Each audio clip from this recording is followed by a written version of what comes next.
यत् यत् रघुनाथ कीर्तनम तत्र तत्र कथमस्तकाञ्जलिम बाष्पवारि परिपूर्णलोचनं मारुतिं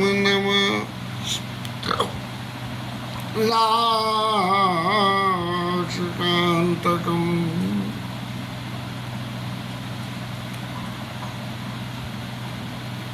किष्किंधा नगरी और दूर के रहने वाले लंका नगरी के लोगों को भगवान ने विदा कर दिया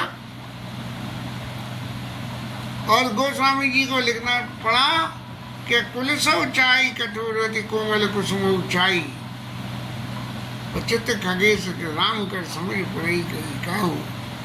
ये क्या है? कुलस ऊंचाई कठोर, कुलस से भी ज्यादा कठोर और फूल से भी ज्यादा कोमल, ऐसा भगवान का स्वभाव है।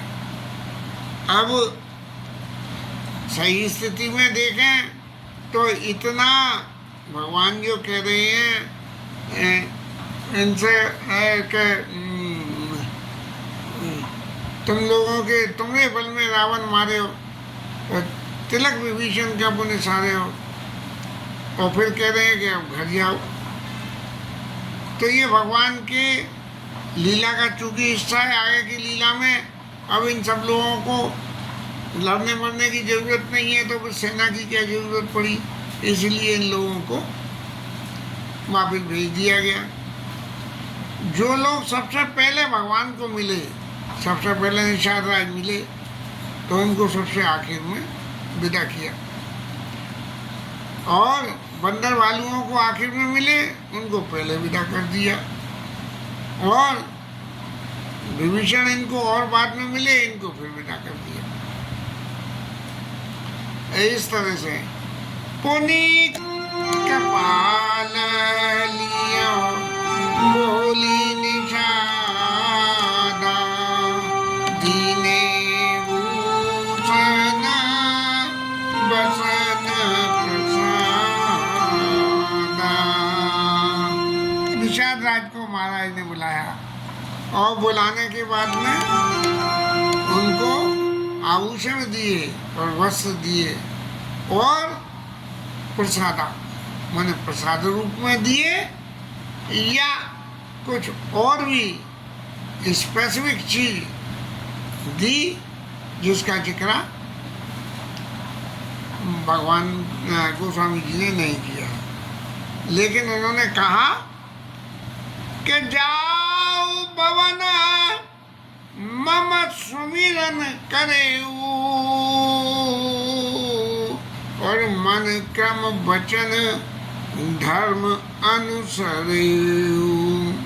अपने घर जाओ और मेरा सुमिरन करना और अपने धर्म का पालन करना।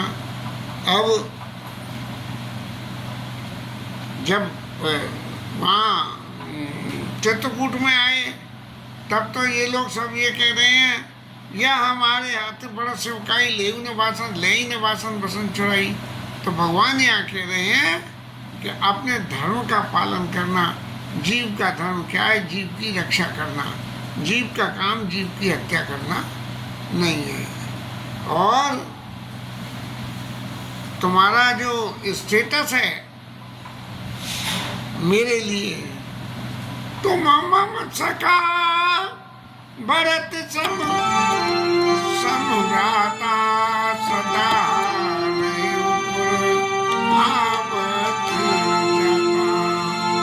ये प्रसाद में आ गया कि तुम मेरे भरत के समान मेरे भाइयों, और आप अयोध्या में प्रयागराज के पास से अयोध्या में आते जाते रहना।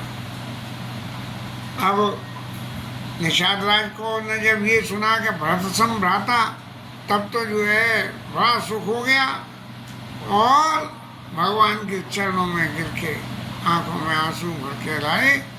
और इस तरह से जो है निषाद राज महाराज की विदा हो गई। निषाद राज महाराज गए, अपने परिजनों को भगवान के स्वभाव की बात सुनाई। अरे उन्होंने मुझे तो अपना भाई कह दिया। इस तरह से राम जी महाराज आसन पर बैठे। यहाँ सही मायने में अब गोस्वामी जी महाराज ने अपनी कथा को विश्राम दे दिया, राम जी की कथा को, और राम राज्य के जो गुण थे उन गुणों का जो है वर्णन किया, और फिर अंत में जाके प्रवासियों को उपदेश करके और भगवान स्वधाम के लिए चले गए। वर्णाश्रम निज निज धर्म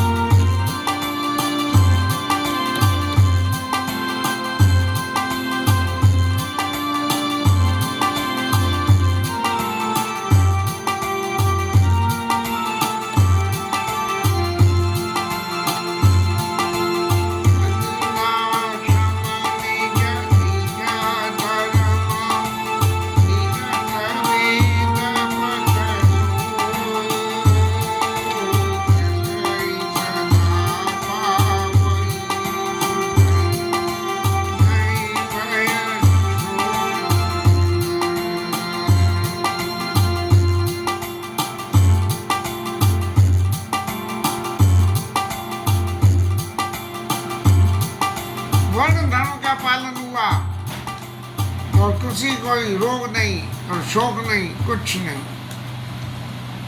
दैहिक दैविक भौतिक तापा रामराज नहीं काहुई व्यापा। दैहिक दैविक और तीनों तरह के तापों से मुक्ति हो गई। और क्या हुआ, सब लोग आपस में प्रीति करें, कोई किसी से झगड़ा नहीं,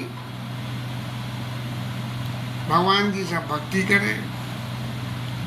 और ये तो प्रवासियों की रही। और महाराज राम जी की संपदा क्या कि राम राज्य नवदेश सुनो, सचराचर जग माय, काल कर्म स्वभाव गुण कथन प्रकार। व्यक्ति को काल के, अपने कर्म के और अपने स्वभाव से जीवन में सुख दुख भोगना पड़ता है। जैसे कर्म करोगे वैसे जो है आपको फल भुगतना पड़ेगा। लेकिन गोस्वामी जी कहते हैं राम राज्य में ये कानून खत्म हो गया। और क्या हुआ कि महाराज इतनी ईमानदारी थी कि दंड जतिन कर भेद जहाँ नर तक नृत्य समाज। दंड तो यतियों के पास होता है, किसी को दंडी देनी भेद पड़ता था। दंड जतन कर भेद जहाँ नर तक नृत्य समाज। और भेद क्या, भेद जैसे नर्तकों के समाज में नाचने वालों के में भेद होता है कि इस तरह से नाचना, इस ताल पे इस तरह से नाचना। और जीतन मनिए सुनिए स। और कोई किसी को जीतने के लिए नहीं जाता था। यदि किसी को जीतना था तो अपने मन को जीत कर जीतन मन ही सुनी यस रामचंद्र के राज। बाकी तो इतना लंबा चौड़ा वैभव राम राज्य का कि जिस वैभव का कोई अंत ही नहीं, और उस वैभव की कोई व्याख्या करना सहज में संभव नहीं है। सब वर्षा हो तो सीमित हो, जो भी बढ़िया से बढ़िया काम कोई हो सकता था तो वो राम राज्य में सब हुआ, जिसका वर्णन गोस्वामी जी ने करा। अब हमें तो इतनी अक्ल है नहीं कि हम उन सुखों की कल्पना को यहाँ प्रभु आपके सामने रख सकें। लेकिन भगवान ने जो है अश्वमेध यज्ञ किए, ब्राह्मणों को दान दिया।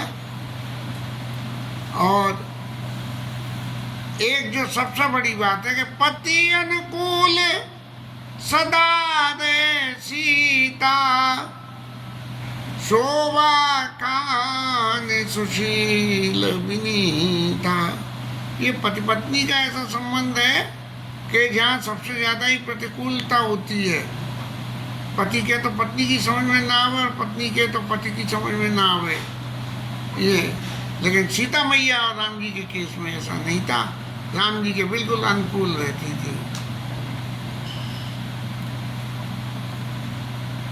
दशरथ जी का जब वर्णन आया बालकांड में, अवधपुरी रघुकुल मन राऊ और वेद विदित ते दशरथ नाऊ और धर्म धुरंधर गुणनिधि ज्ञानी हृदय भगति मति सारंग पानी वाले भगवान के चरणों में उनकी प्रीति। और क्या कौशल्यादि नार प्रिय शुभाचरण पुनीत, तो उनकी 3 पत्नियां, वो शुभाचरण पुनीत। और सबसे बड़ा गुण क्या कि पति अनुकूल प्रेम दृढ़ हरिपद कमल विनीत। सबसे बड़ी बात है पत्नी में कोई गुण हो नहीं हो, लेकिन पति की अनुकूलता होनी चाहिए। इस तरह से सीता मैया उमा रमा ब्रह्मादि वंदिता जगदम्बा संतत मनंदिता। उमा रमा ब्रह्माणी जो जगत में जिनकी वंदना होती है, ऐसे लोग भी सीता मैया की जासु कृपा कटाक्ष सुर चाहत चितब न सोई। इतनी प्रतापवान सीता मैया कि उनकी कृपा का कटाक्ष मात्र, माने टेढ़ी निगाह करके बस जरा सा देख लें तो इसका मतलब बोले राज तो देवी सीता मैया ने कृपा कर दी और हमारी तरफ देखा। चाहत चितब न सोई, देवता चाहते हैं कि हमारी तरफ देखें, लेकिन फिर भी उनकी तरफ भी नहीं देखती है सीता मैया। तो क्या करती है, राम पधार विंदती करई सुभावई, राम पधार विंदती,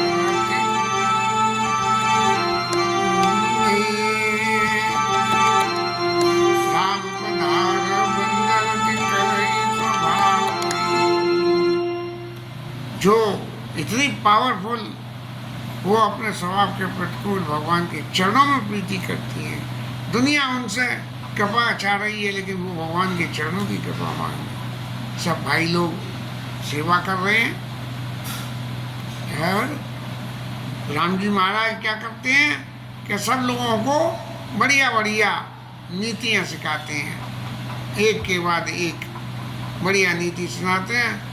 और नगर के सब लोग जो है बड़े खुश रहते हैं। और क्या करते हैं, सुख दुर्लभ सुर दुर्लभ कई सकल सुर दुर्लभ भोगा। जो देवताओं को भी भोग दुर्लभ है, वो अयोध्या वासियों को बराबर मिल रहे हैं। और ये अनिचि विधि मनावत राई और श्री रघुवीर चरण रति चोई। हमेशा रात दिन मनाते रहते हैं कि भगवान के चरणों में हमारी रति हो। 2 पुत्र पैदा हुए सब भाइयों के, और इनका वेद पुराणों में गान हुआ। अब जो है ज्ञान गिरा गोती ताजा माया मन गुण पार सोई सच्चिदानंद घन कर नर चरित उदार। जो मन बुद्धि से परे हैं, जो ऐसे सच्चिदानंद भगवान राम वो जो है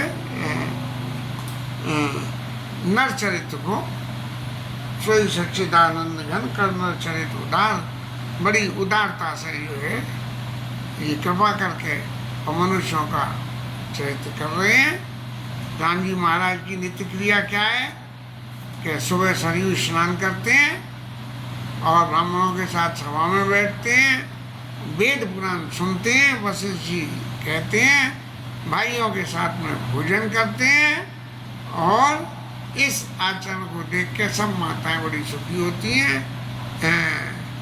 और भरत जी और शत्रुघ्न जी क्या करते हैं, बोले हनुमान जी महाराज को पकड़ लेते हैं। बोले प्रभु कुछ जो है, आप तो पूरे वन में भगवान के संग रहे हो, तो आप कुछ इस विषय में भगवान के चरित्र के बारे में और कुछ सुनाओ। सब लोगों के घर में पुराण होते हैं, कथा होती है, और उस कथा का सार रामचरित पावन विधि नाना, भगवान राम के पावन चरित्र का ही गान होता है। नर अरु नारी राम गुण गावई, करई दिवस निशि जात न जावई। दिन और रात भगवान राम के गुणों का जो है सब लोग गान करते हैं, और इतनी संपदा है कि अयोध्या में कि शेष सहत सके नहीं, कई जन राम विराज, 1000 शेष जीवी नहीं कह सकते। ये तो रहा अयोध्या वासियों का। अब जो है ऋषि मुनि भगवान के पास आते हैं और भगवान की लीला को देखते हैं, सुनते हैं, समझते हैं और हर्षित होते हैं। नारद आदि सनकादि मुनीषा दर्शन लागे, कौशला दिशा, दिन प्रति सकल अयोध्या आवई, और देख नगर विराग विश्रावई। नगर की विभूति को देख के और वहाँ के वासियों को लगता है कि ये वैरागी तो बेकार है, जो राम जी के साथ यहाँ रह के जो स्वरूप के दर्शन और जो क्रिया है उसका मुकाबले वैरागी तो बिल्कुल बेकार है। अब तरह तरह के गुण तो बहुत सारे हैं, कहाँ तक उन गुणों के कहें। माने दीप राजे भवन राजे ढेर विद्रुम रची। महाराज गोस्वामी जी तो अस्य अलंकार में सब कुछ एक्सट्रीम में कह देते हैं कि कहीं कुछ ऐसा न रह जाए कि जहाँ कोई भी बात की कमी रह जाए तो सब चीज़ पूरी तरह से एक्सट्रीम में कह देते हैं। और फिर गोस्वामी जी ने कहा रमानाथ ज्ञान राजा सोपुर बरनी की जाय, अनुमानिक सुख संपदा रही अवध समझाई। सारी संपदा अयोध्या में बस रही है। अब यहाँ राम जी राजा हैं, उसे तो कौन उस सीमा की गुणों का वर्णन तो कौन कर सकता है। लोग बाग राम जी के गुणों का गान करते हैं और राम जी सबके ऊपर अनुकूल हैं। अब गोस्वामी जी एक और बात कहते हैं कि अयोध्या में जब ते राम प्रताप खगेशा और प्रबल भय उदित भय अति प्रबल दिनेशा। यहाँ भुषुंडी महाराज अब गरुड़ जी को कह रहे हैं कि जब से ये राम जी रूपी सूर्य का उदय हुआ है, तब सारे जो है कलयुग के युग के पाप ताप सब इधर उधर छुप गए, और सारे कोई अवगुण कोई कहीं देखने को मिला ही नहीं। और उनकी बहुत सारी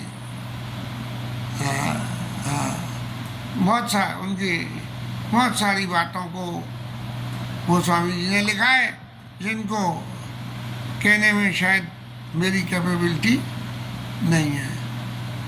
तब जो है आगे की घटना को कहते हुए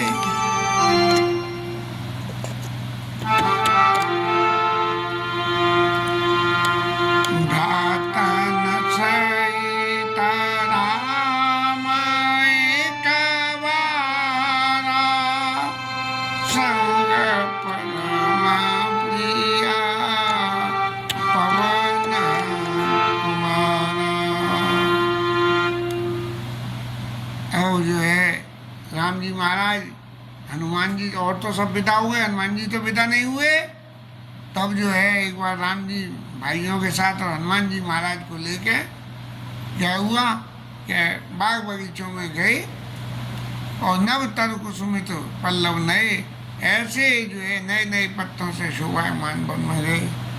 जब ये गए, क्योंकि सनकादिक नारद मुनि आवे, देख नगर विराग विश्रावई, तो सनकादिक महाराज जो है सनक सनातन सनत कुमार चारों ऋषि जो है ब्रह्मा बाबा के मानसी पुत्र हैं और ये वहाँ आए और हर वक्त भगवान के ब्रह्मानंद में लीन रहते हैं और उनकी उम्र बिल्कुल छोटे बालक की तरह से 5 वर्ष के बालक के समान उनका स्वरूप है।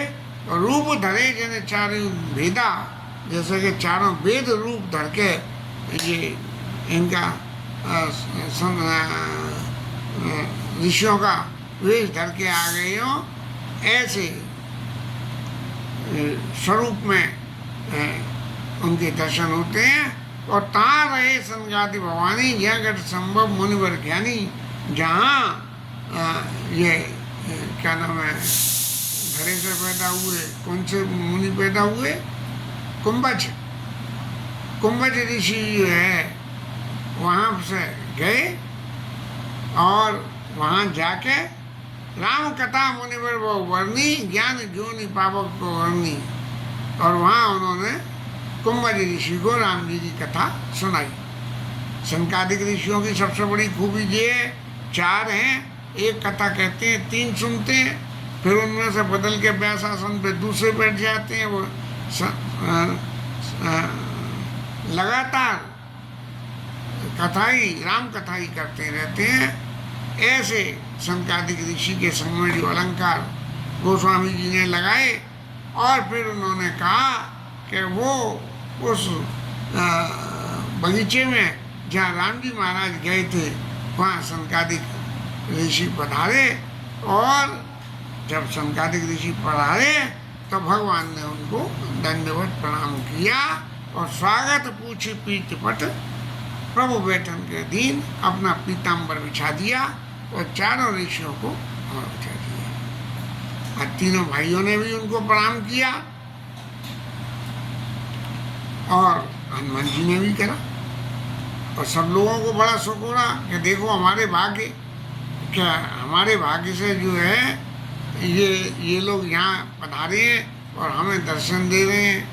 अब इन लोगों ने भगवान के दर्शन करे, भगवान की छवि के, तो ऐसे छवि के दर्शन करके ऐसे मस्त हो गए, ऐसे मगन हो गए कि अपने मन को रोक ही नहीं पाए। जैसे आदमी कोई किसी के यहाँ जाए, घर को, खाने को या आचरण को देख के बहुत आनंद हो तो खुद ही कहने लगे, भैया तुम्हारे घर का जो सुख है वो तो अतुल है, ऐसा सुख हमने कहीं नहीं देखा। ऐसे ही भगवान को देख के और ऋषि अपने मन को नहीं रोक पाए और उनके भगवान के स्वरूप को देख के उनके नेत्रों में जल बहने लगे और हाथ जोड़ के भगवान के सामने खड़े हो गए। नहीं गलत किया गया। श्याम गात सरोरुवलोचन सुंदरता मंदिर, और क्या एक तक लाए निमेष न लावई, एक तक लाए निमेष न लावई, प्रभु कर जोड़े शीश नवाई। भगवान ये उनके सामने सिर झुका के और खड़े हुए हैं और वो भगवान के बिल्कुल टकटकी बन के दर्शन कर रहे हैं। और दर्शन करते करके जब भगवान ने देखा कि दर्शन में सनकादिक ऋषि इतने मगन हो गए, तब जो है क्या करा, कर गई प्रभु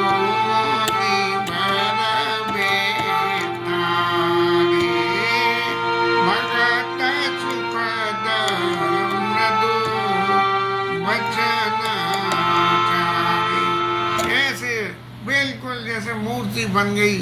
ऐसे जो है ऋषियों को देख के भगवान ने जो है कहा उनसे कि क्या आज धन्य में सुनो मुनीसा, हे मुनियो आज मैं धन्य हो गया और तुमने दरस जाई अग खीसा। आपके दर्शन मात्र से ही ये सारे पाप ताप सब नष्ट हो जाते हैं और बड़े भाग पाइय सत्संगा बिनई प्रयास होई बहुमंगा। महाराज आपके दर्शन से जो सत्संग का सुख हुआ, ये बिना किसी प्रयास के ही सारे संसार के पाप ताप नष्ट हो जाते हैं। संत संग अपवर करा कामी भवकर बंद काई, संत कवि कोविद श्रुति पुराण सदग्रंथ। अब ये संतों का संग तो जो है पार लगाता है और कामी का पंथ संसार में बसाता है। ऐसा महाराज सब कहते हैं। मैंने संतों के दर्शन करे, मेरा बड़ा भाग्य। भगवान की इस बात को सुन के और अपने मन को ऋषि रोक नहीं पाए और भगवान की वंदना करनी शुरू कर दी।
राधा रानी की जय।